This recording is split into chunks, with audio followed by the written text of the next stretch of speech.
เคเนาะอันนี้จะเป็นบทที่2ซึ่งข้าพเจ้าจะมาสอนตัววิธีใช้เครื่องมือในแบบที่2ก็คือปุ่ม insert เนาะซึ่งในปุ่มนี้จะมีเครื่องมือหลายๆแบบคือกันแล้วก็วิธีใช้แตกต่างกันเนาะเรามาฮู้จักกับตัวที่1เลยก็คือ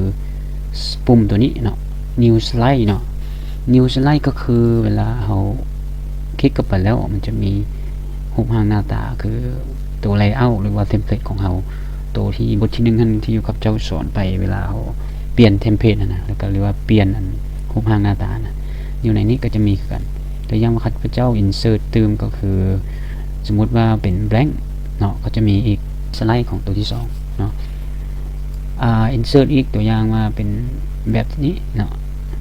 แบบนี้จะเป็น layout ว่าเราสามารถคีย์หัวข้อใส่นี้แล้วก็บทอยู่นี้แล้วก็เติมใส่กราฟบ่ใส่รูปร่างบ่หรือว่ารูปภาพหรือวิดีโอต่างๆใส่ด้านนี้บ่สินะมันเป็น layout หรือว่าเป็นรูปแบบของสไลด์ซั่นซะอันสิเว้านะโอเคมาตัวที่2เนาะตัวที่2ก็คือ table ก็คือตารางสมมุติว่าเราอยาก insert table เราก็สามารถเลือกได้เลยติ๊กเข้ามามักจากห้องจากแถวก็เลือกได้เนาะตัวอย่างข้าพเจ้าเลือกจำนวนนึงเนาะสินี้เราสามารถหลังจากเลือกแล้วนะเราสามารถปรับสีได้มันจะออกดีไซน์ตัวนี้ออกมาเนาะจะมีการปรับสีต่างๆที่ว่าเรามักตัดตารางแบบใดเราก็ปรับเข้าไปแล้วก็คีย์เข้าไปเนาะ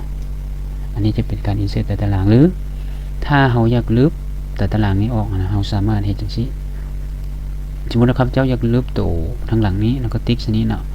เราสามารถกดติ๊กใส่นี้เนาะติ๊กใส่บนใดนึงเนาะอยู่แถวนี้นะมันจะมีเป็นห้องติ๊กใส่แล้วก็มันจะออกปุ่มตัวนี้มาแล้วก็ delete แล้วมันจะบอกว่า delete column หรือ row ก็คือแถวนอนเนาะ column ก็คือแถวตั้งปุ๊บเดี๋ยวมันจะลบออกมาตัวอย่างครับพอเจ้าลบแถวนึงออกแล้วนะหรืออยากลบตัวกลางแล้วก็ติ๊กอยู่บนกลางนี้แถวกลางตัวนี้ตารางนะ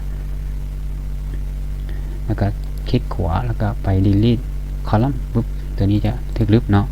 อันนี้วิธีลบแล้ววิธี insert หรือว่าเติมตารางนี้เราก็สามารถ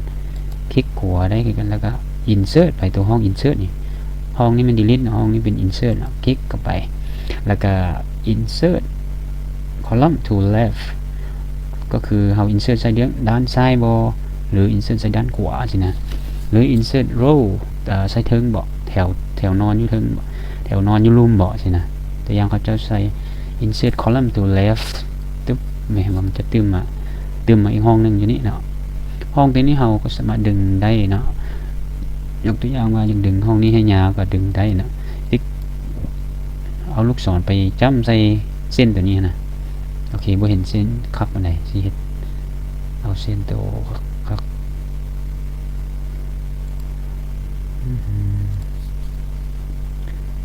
คือบ่มีเส้นแล้วโอเคตัวนี้เนาะตัวอย่างมันจะมีเส้นอย่างนี้เนาะติ๊กอย่างนี้แล้วก็ดึงเนาะนี่ถ้าเฮ็ดจังซี่แปลว่าดึง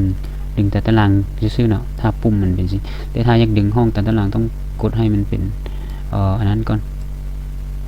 มันเป็นอันนะเนี่ยบ่เดี๋ยวดึงอยู่นี่